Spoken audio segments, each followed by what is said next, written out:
Okay, I'm sure you will agree with me that that was quite an interesting and enlightening session. I'm sure we have time for questions, and somebody give me a cue as to how much time we have. We have time. We have. I'm going to say plenty of time for questions. So, who wants to be first off the mark?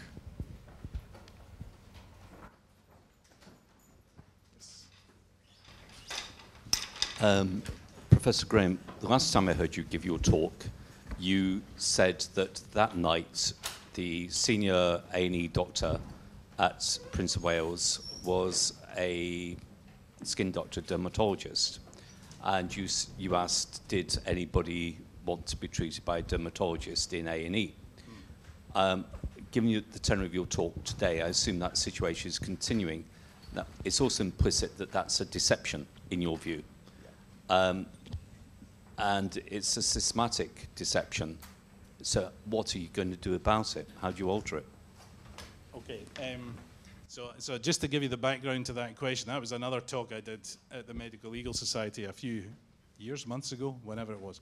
But one of the comments I made was that some of the doctors, it wasn't actually the senior doctor, but it was one of the doctors in the department that night was a dermatologist. And we often have help from our colleagues, which we clearly value.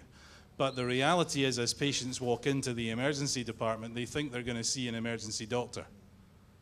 They don't think they're going to see a dermatologist or a radiologist or, and anything else. So I suppose that, it still comes back to how do we fix that? It comes down to having enough personnel with the adequate training. That's not something we can solve tomorrow, but we need to have, a plan in place to do that, particularly as the number of physicians coming through the medical school increases over the next few years. So there's no short-term solution. I don't think there is. There we are. We need to clearly have good supervision of these individuals and be very careful about what cases they see. That in itself draws you away from seeing patients if you're having to do that. So I don't have an easy answer to that.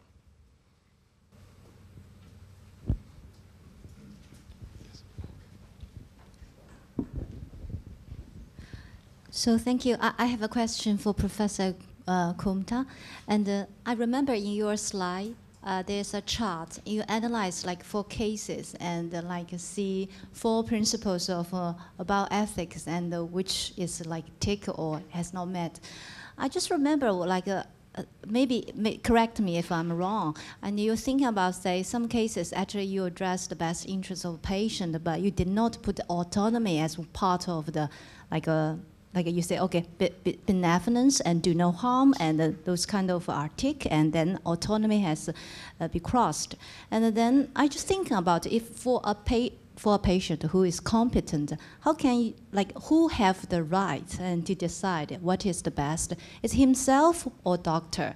The second situation may be different is when the patient is incompetent.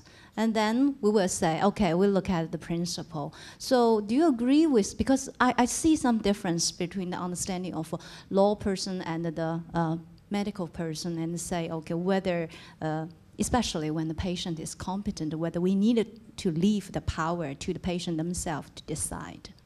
Thank you. No, absolutely. I think autonomy is very important. And the first case I showed you was that in that I crossed autonomy because the patient did not have a chance, an opportunity to make any decision because I withheld information from her. But by doing so, I thought there was beneficence, there was no harm done, and I thought it was the just thing to do. So sometimes you can override autonomy, although that decision has to be, it can't be lightly taken. Otherwise, it will be what has been in medicine, paternalism and paternalistic tendencies. There are few nascent elements remaining, but I think they need to be replaced. And again, benevolent lies are exceptional, but they enable you to do good to patients, and that was the only example I showed. Everywhere else, the examples I showed, actually I think I violated autonomy by not disclosing information. So autonomy really is important. It is at the heart of understanding whether a patient can make the right choice. So am I answering your question correctly? I think. Yeah, I put some, but we can discuss later. Okay, sure.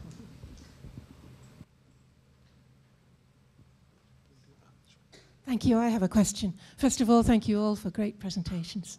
I would like to shift the focus a little bit and to ask your opinion about the impact of social media on what we do, which is it's changing our culture and our way of doing things and our way of communicating. Now, how is that impacting? Is it going to be good or bad, or can we harness this for future in terms of improving our performance perhaps in some of these areas? Thank you. Great question, very relevant to what I do. I would say maybe 25% of our patients who come into the emergency department now will come in with their printout or their iPad or their iPhone or whatever, armed to the hilt with what seems to be, useful information. And I, don't get me wrong, I think information is useful, information is powerful, but clearly a lot of the information out there is incredibly unreliable. That undoubtedly puts pressure on the nurses, the physicians, to do things that under normal circumstances they wouldn't do. Particularly in our setting, it's referring to other specialists. So you take something as simple as osteoarthritis of the knee. Very common, we see it all the time, very painful for the patient.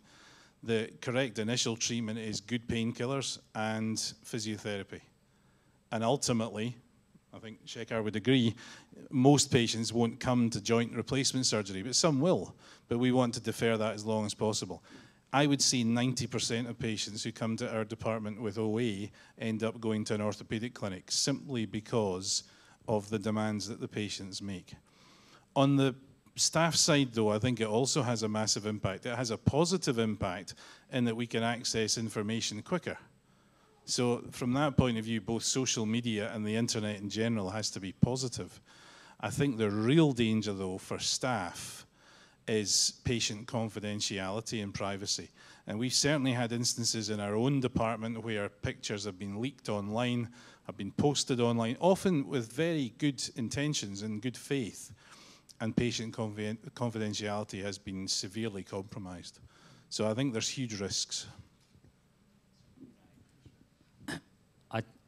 I think the explosion of social media just indicates that patients are hungry for information.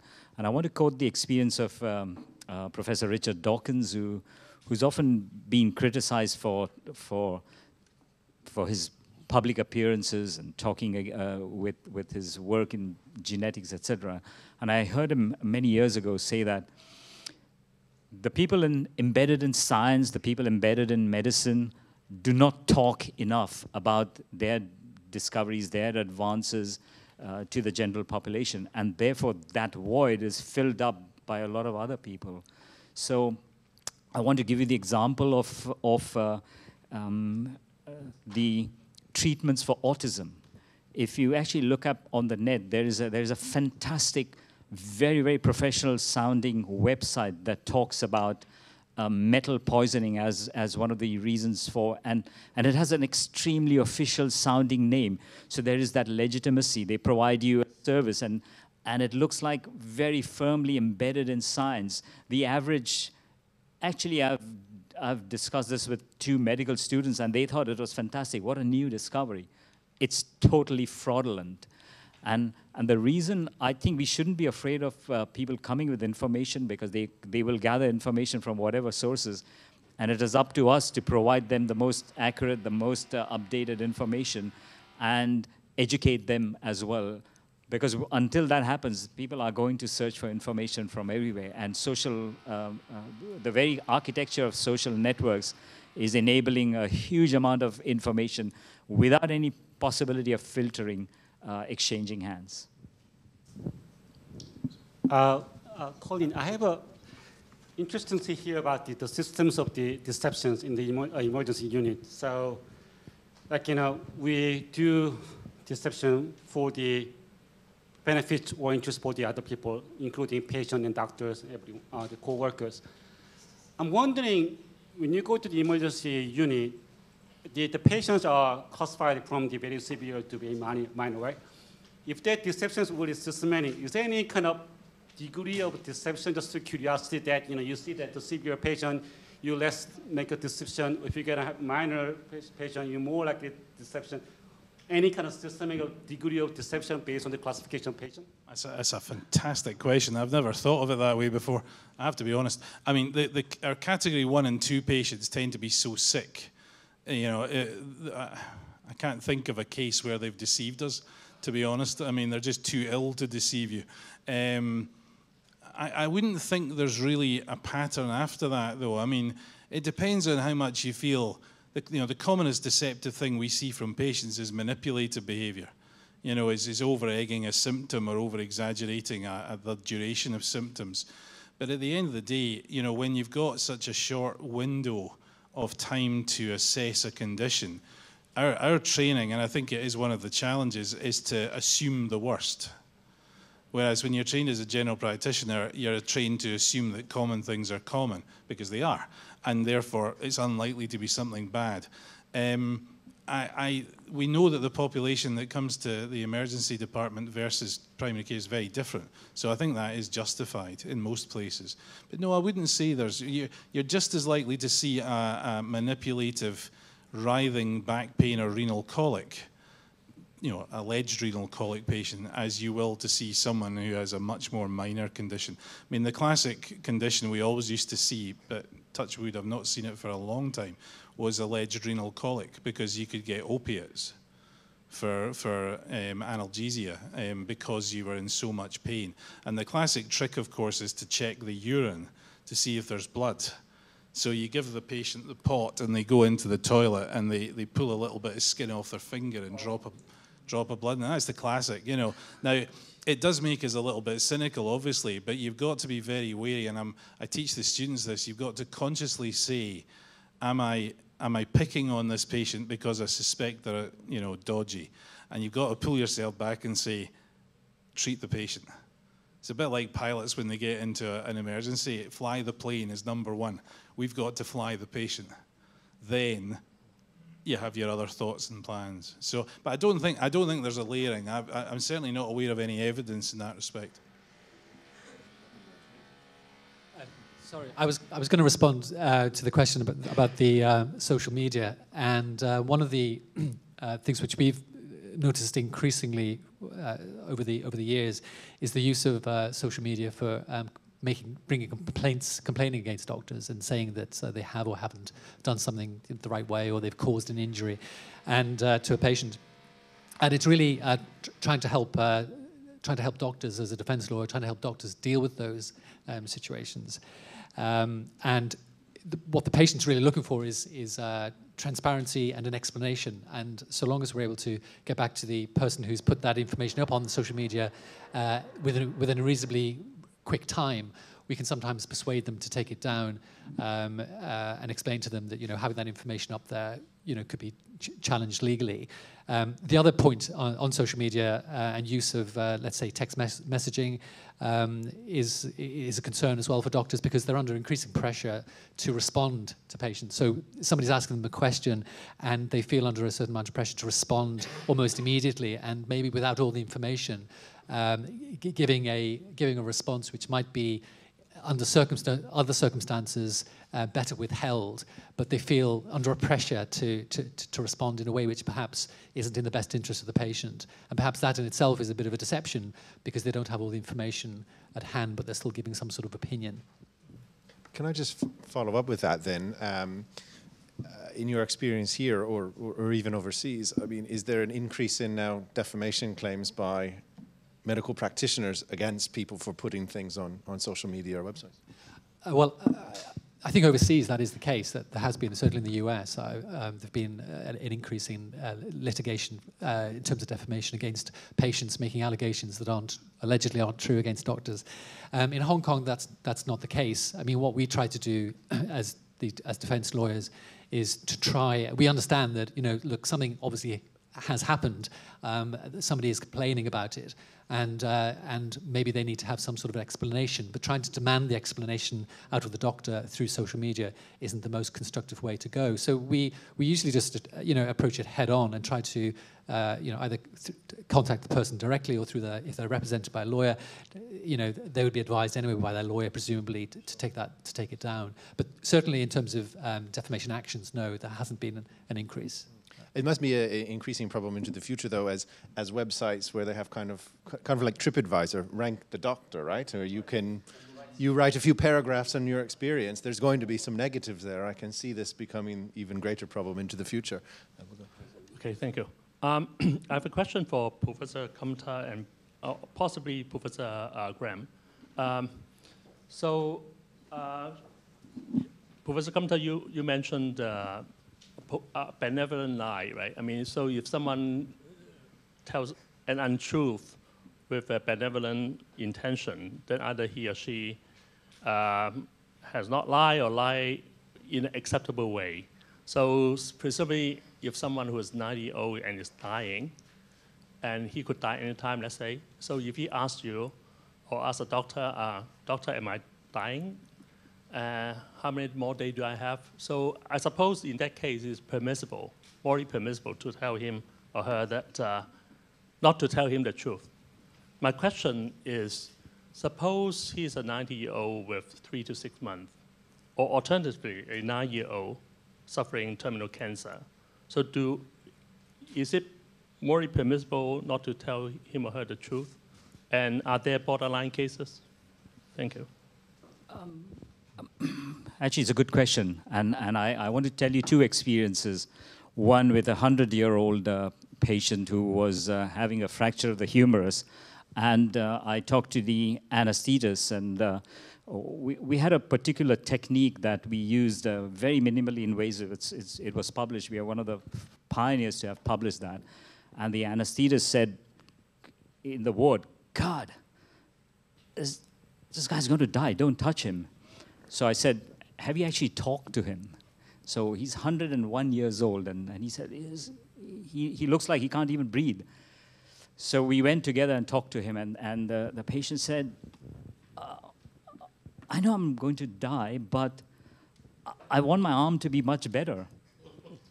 So, I was trained surgically when my registrar used to say, if any old person can shout at you, don't worry, everything's quite okay.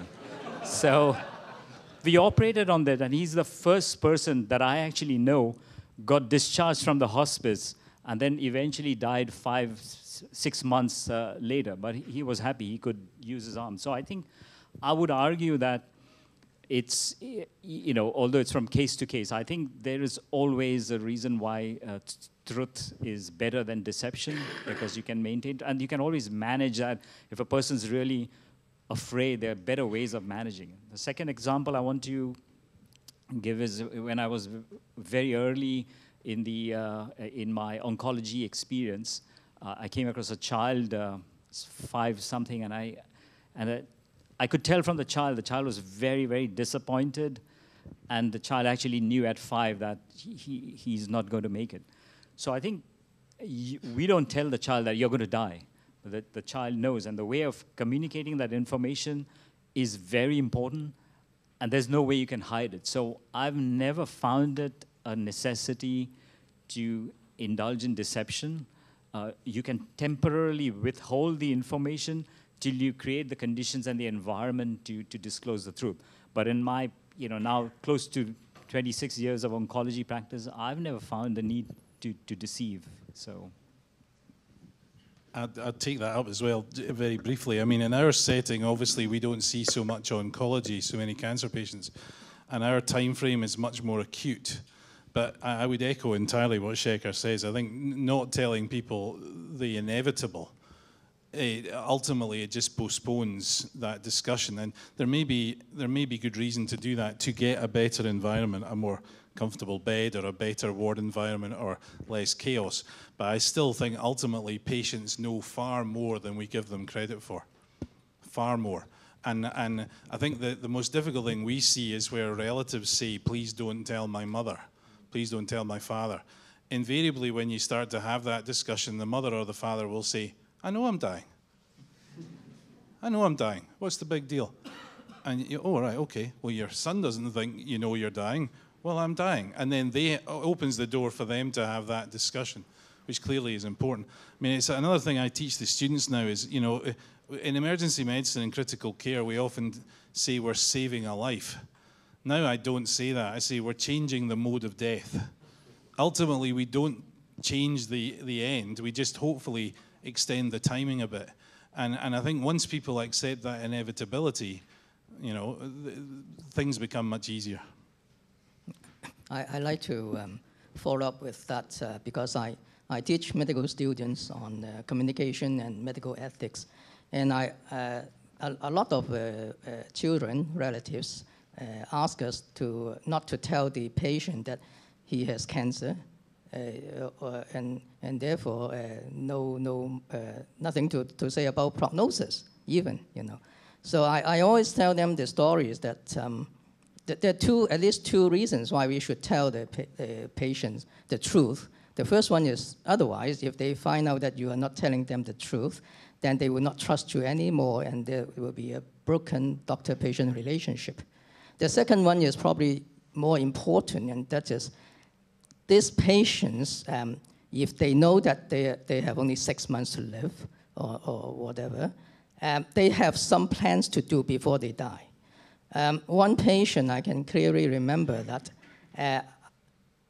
the children asked me not to tell the patient, but I think he or she know about this. And I told them that, what about his bank book and bank account? Because in the end, they have to ask the bank manager to come to the bedside to sign the signature, which may or may not be the same as the usual one, and that may cause problems, legal problems. The other thing is they may want something very simple. They may want to have to go to trips that they have planned for and never did it, and that may make them happy in the last months of their lives. I just wanted to ask, one of the elements of deception by doctors which has occurred in my unhappy experience is the cover-up. The deliberate lie, either to protect the doctor himself or to protect his colleague. And one of the more embarrassing cases that I had acquaintance with was a friend of mine, an orthopedic surgeon. A young man came to him who'd had his hand operated on by someone who purported to be a hand surgeon but really wasn't any good at it. And the hand was a mess. So my friend referred the young man to a specialist hand surgeon in London with a letter, which went, of course, privately to the surgeon, which read, "Dear so-and-so, thank you for seeing this charming young man.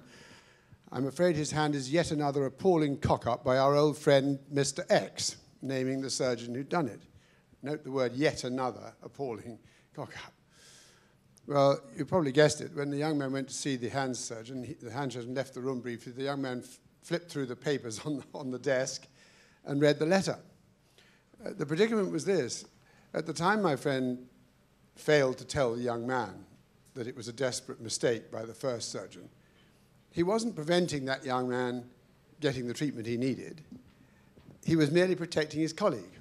At the same time, he was doing the right thing by the young man in sending him to the appropriate specialist.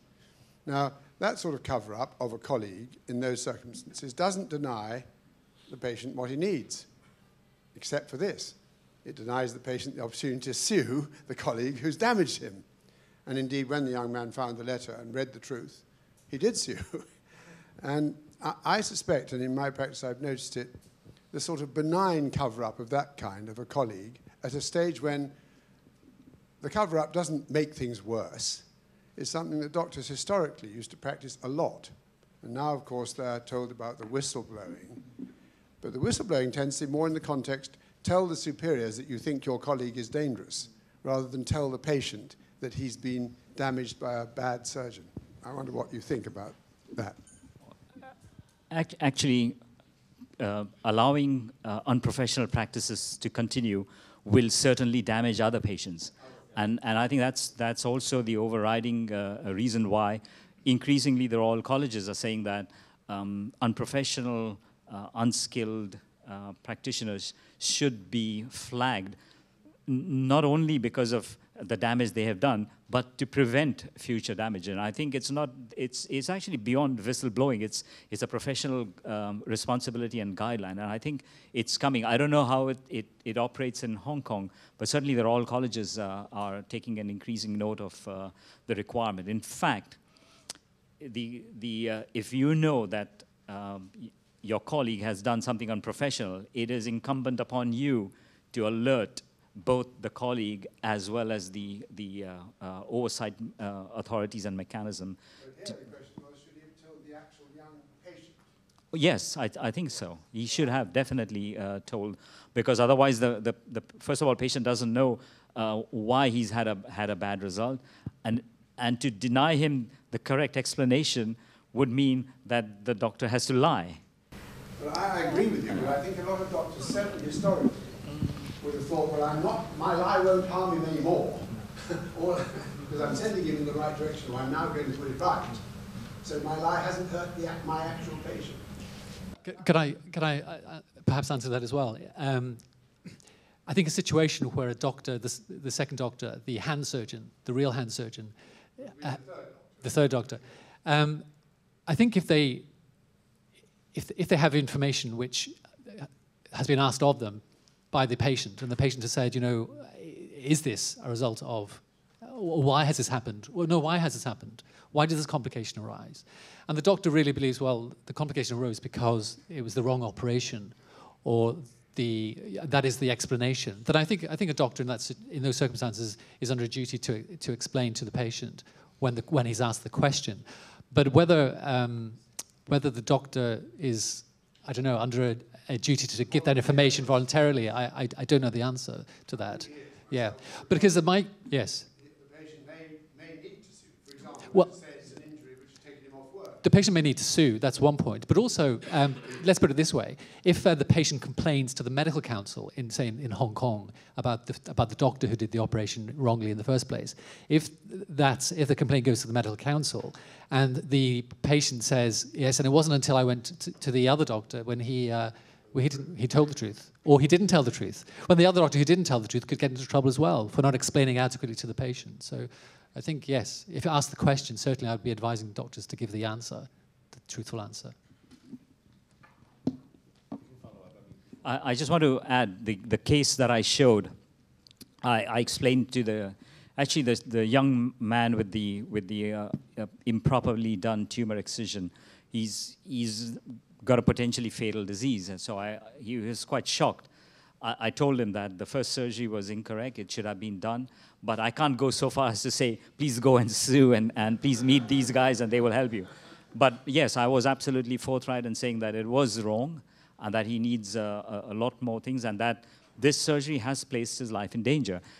But given the circumstances in which this person is, he's now more worried about his care rather than trying to chase, and this is what I find, that most people don't take up the professional complaints, and that's perhaps also the reason why from the Royal Colleges the recommendation is that these people are in such a low position of power that therefore it's for the doctors to alert the oversight authorities, because otherwise it's not going to happen.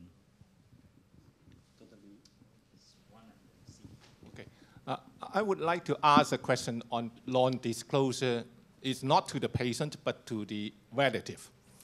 Now, we are doing bone marrow transplant for children, so that we will perform HLA typing for the child and the family members. And we encountered a case that after reading the report, we found that this gentleman is in no way that he can be the biological father. Okay? And then certainly we will not voluntarily disclose to the family about this incidental finding. But unfortunately, when the father asks us whether I'm really the father of this child, and we did encounter that. What I tried to do is I didn't want to break this bad news to the gentleman, and then really harm the family. So what I did say is, oh, this test is not performing for testing parenthood. But in fact, the result is clearly showing that. So I am having deception to the father. Nowadays, actually, the father can ask for a copy of all these medical records. If he get it, am I doing something wrong to the father? But I'm also thinking that as a doctor, I'm responsible for the child. So I'm doing everything is for the child, but at the same time, I'm also having non-disclosure to the gentleman. So what's the real, especially from the legal point of view? Well, that's a real conundrum. It's not one I've had to come across before. I have to think about that. But it is something of a dilemma because, I mean, there may be future down the track at some future time, it might be necessary that the father knew the true position. And let's say that window of opportunity was missed in him needing to know the true position. Let's say there's some other, I don't know, maybe he's a carrier of some genetic disease or he isn't, and it's important whether or not he really is the biological father. But you don't know that yet because you don't know what's going to happen in the future. But maybe you're the only person at this point in time who knows the answer. And it's a huge responsibility to have to deal with. But I really don't know what I would say in that situation. Would you be wrong not to have told him he was the father? I mean, ethically is one question. Legally, I don't think you're under a duty to. Yeah. May I say something about a legal perspective? I think first, according to a lawyer's view, I think you did right. And first of all, there's only relationship, patient-doctor relationship between you and the child. So you don't own the duty of care to the outside of the relationship, although the father could be the very close relation. And I remember there's a case, for example, like whether a doctor owns a duty to the wife or the sexual partner of the patient. If doctor has done something wrong, for example, the patient wants to do sterilization, however, there's something wrong about the operation and still make him fertile, then make another woman or his wife and get pregnant. And that case finally goes to the court. The court said, the doctor owns no duty to the sexual, like a partner or whatever, like those people who will be impacted because of the conduct of doctor. Second thing, I think you cannot like disclose this information just because of the confidentiality. Like if you do something and it's not for the, like we say there's no justification, legal justification to protect the patient, the child, for example. It's not relating to the genetic reason or whatever. Actually, you cannot do that because you own the confidentiality even to the minor. This is the patient, right? And so I think you do the right, both from the perspective. And the third thing I can think about is a kind of what we call the incidental finding, right? Like this morning, actually talking about if a doctor is not, like one of the case you addressed is, I found some symptom, but it's not like directly with the complaint and given by the patient, whether I needed to disclose that finding, like after the other medical check or test. Normally we say incidental finding is medical research, like a researcher and after doing some kind of experiment on the participant, normally it's patient, whether I need to disclose actually he has some genetic problem. This normally is being, although the legal answer I would say is not so clear, but if we compare these two cases, actually even your case is FARA, is more remote, and then incidental finding about that particular patient or research participant. So I think legally you're right. Yeah. So CK, very interesting. What if the child asks you, is this my father? Yeah. Why? I'm just backing up and just to bring forward what someone said earlier as well, or in the day. I mean, the law is not an ass here, right? It seems to me you can tell the person, I can guarantee with 100% certainty that you can't be a donor, etc. If you have doubts on to paternity, then you get a paternity test, right? But all you're saying is you can't be a donor or whatever for this. He obviously had questions or he wouldn't have asked you in the first place. Sorry, before I come to the point I was going to make, or the question I was going to raise, just as an adjunct to the last two things, you might consider for a future symposium the question as to actually who owns the patient's records, because there are conflicting dicta, and all the textbooks automatically assume it's the doctor or the hospital authority. I actually take a different view. The case on which that proposition is founded, I think, was decided on very particular grounds. And who owns those patients' records and therefore automatically has access to them and control of them goes very directly to the two situations just addressed, albeit with the complication of the child. But coming to the question I was going to ask, which I regret to say has nothing to do with deceit. I've raised it with one or two doctors, but I was recently in the UK and a friend told me that she was diagnosed with cancer of the esophagus, and this goes back to Montgomery and the change in medical practice. And she was given 4 options as to what should happen to her, none of them being just leave well alone and you will die in due course. And she was rather confused, rather upset. She got the view that the doctor was pushing one of the particular options, which was chemotherapy, radiotherapy, followed by surgery, which may or may not have been right. She's not like me, who asks millions of questions, but she asked sufficient questions that she felt the doctor was evasive. The doctor may or may not have been evasive, but with the increase of patient autonomy that has come with Montgomery and the throwing of responsibility onto the patient, how is a patient supposed to address a situation like that where she's faced with 4 very radical forms of very serious treatment, and yet she's supposed to decide? Actually, in the morning, I did show a very complicated case. And I think 1/3 of my practice is extremely difficult palliative care. And we talk about autonomy. It doesn't mean abandoning the patient to make all the decisions himself or herself. And the responsibility of facilitating decision-making lies very much with the doctor who's taken the responsibility. And that's why in the first talk, I also mentioned it's important we consider the setup, we consider the environment in which such decisions are taken. And fortunately for us, we've been able to build a respectable team of nurses, of allied health specialists who are able to facilitate. And me as the doctor, I remove myself from the conflict of interest because I don't want to force choices, although I may have my preferences. And again, it's not really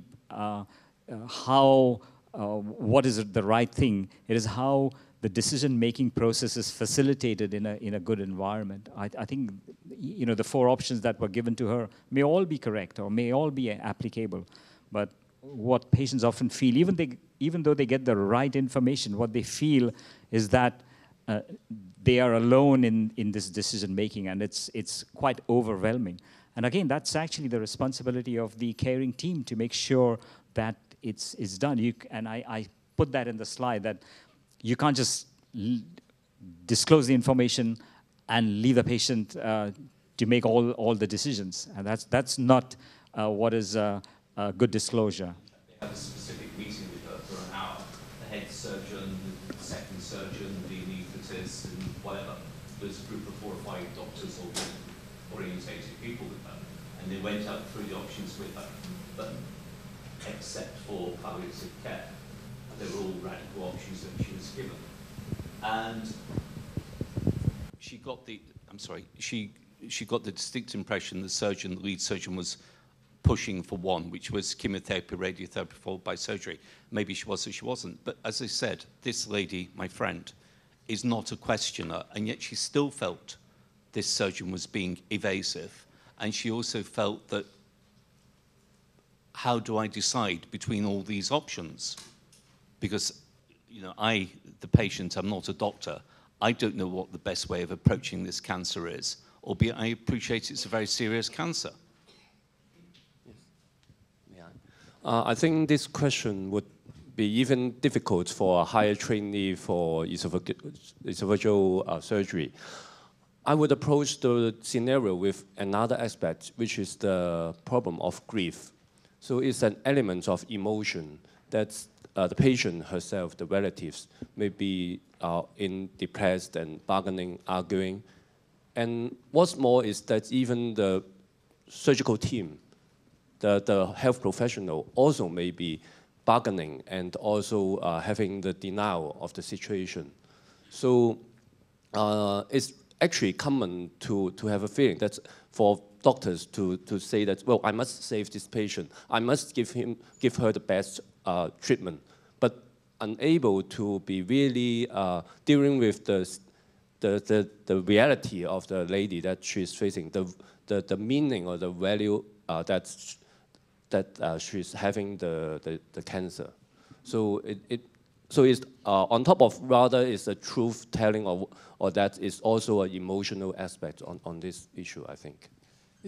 I remember having a discussion with a thoracic surgeon about a case of, well, it wasn't esophageal cancer, but complicated surgery was required. And he said to me that he'd had difficulties feeling that he'd adequately explained to the patient the treatment and the options and the alternatives open to her.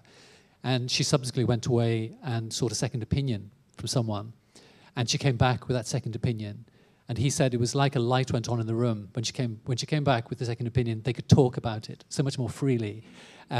He was aware then that she didn't feel constrained to just listening to what he had to say about it, that she'd obviously, you know, on her own, gone off and sought an opinion from someone else, and it opened the doors for them. And you know, she was happy, and the doctor was happy as well. So that was one outcome that worked. Yeah.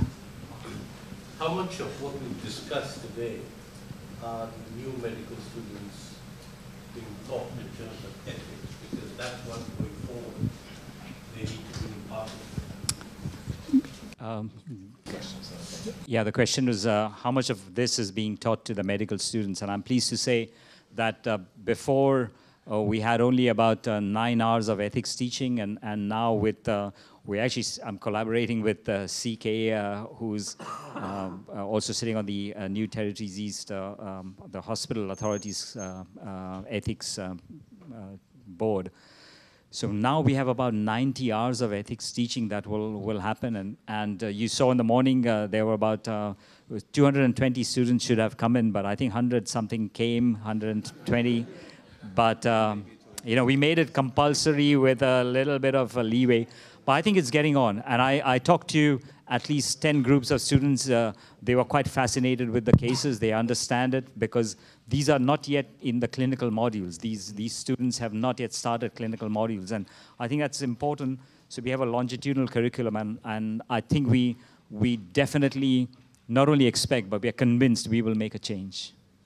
Just to supplement that very briefly, I am a fellow of Morningside College, which is one of the undergraduate colleges in the university. As part of our general education program, we have a set of ethics lectures, and I do a medical one, not just for the medics, because I think that's one of the critical points, is that the medics, at some point in their 5-6 years, will have an interest in medical ethics for obvious reasons. I think we need to get this out to the non-medics too, so that the issues that everyone's raised are at least, you know, germinating in those minds at this stage in life, rather than when things traditionally go wrong in your 60s, 70s, 80s. So I think we'll go. Sorry. I know that across the harbor on the other side, Hong Kong, you have the medical humanities that also covers quite deep in all the aspects that we have discovered. Yeah, that's so we'll go 2 more questions. So Han and then the gentleman. I'll be very quick. I just want to suggest that, I mean, given that most of you think that any telling of untruth is unethical, I want to suggest that, I mean, whether lying is wrong or telling of untruth is wrong or not does depend on context.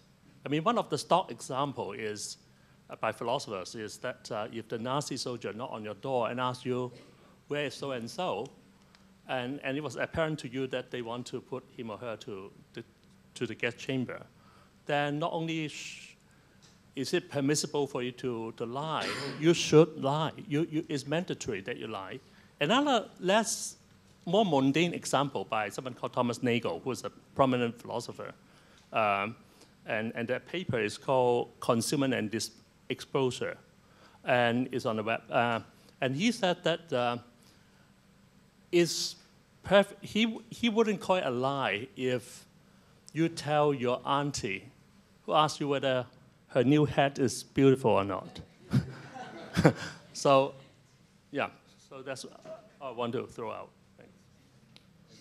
Yes, in the finance sector, in the investment business, we mentioned about concepts of moral hazards and other people's money, especially after the aftermath of 2008 market crash.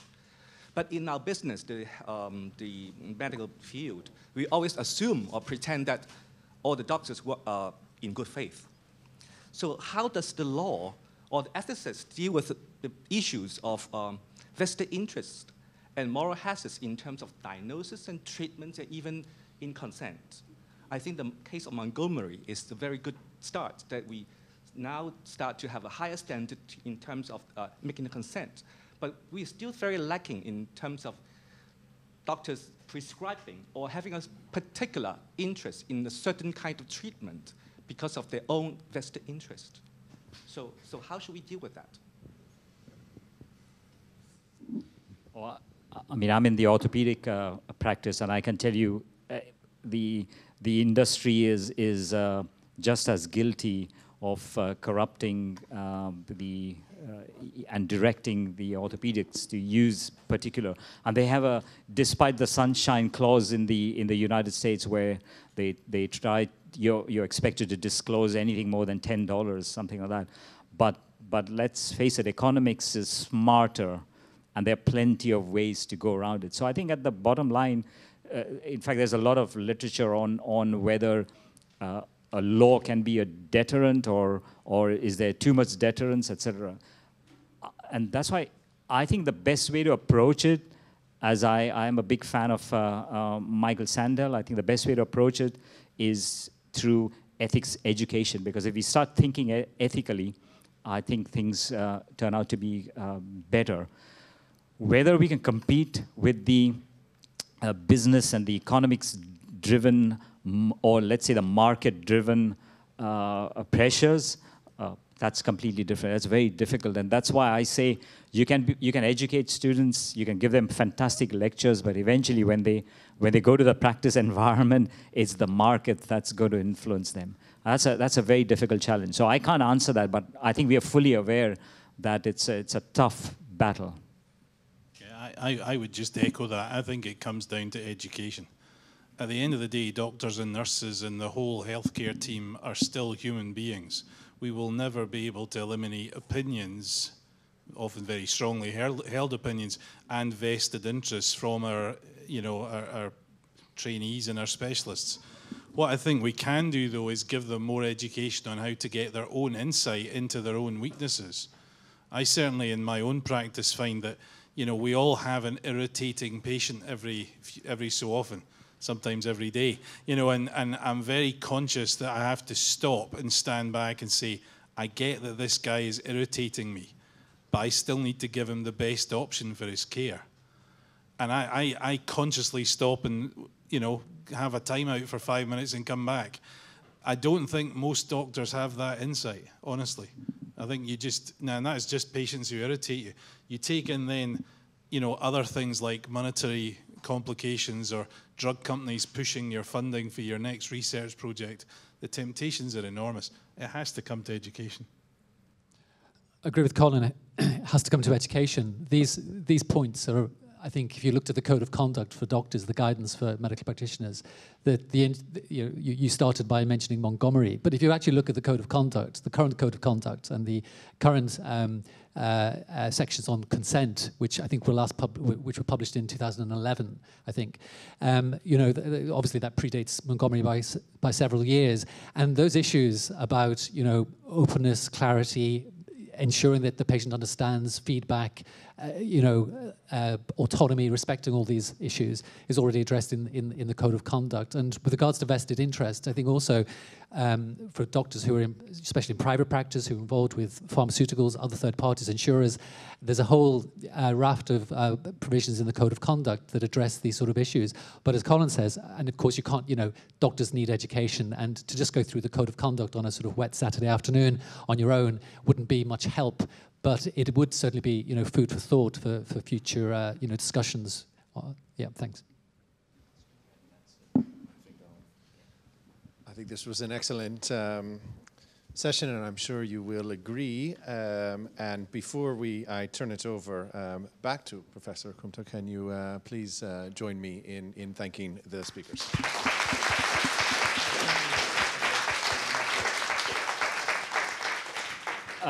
I want to say a few things. We've actually run out of time, so we don't have the case discussions. Otherwise, we'll stay here the whole evening.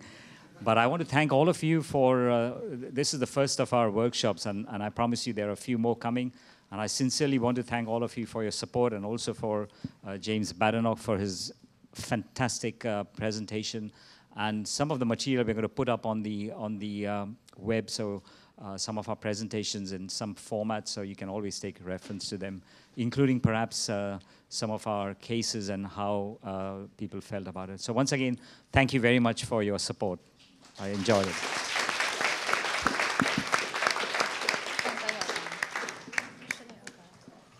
Oh, we are very grateful. You could fill out the green form and return us by the registration desk, please. Have a great weekend, and please stay tuned to our website.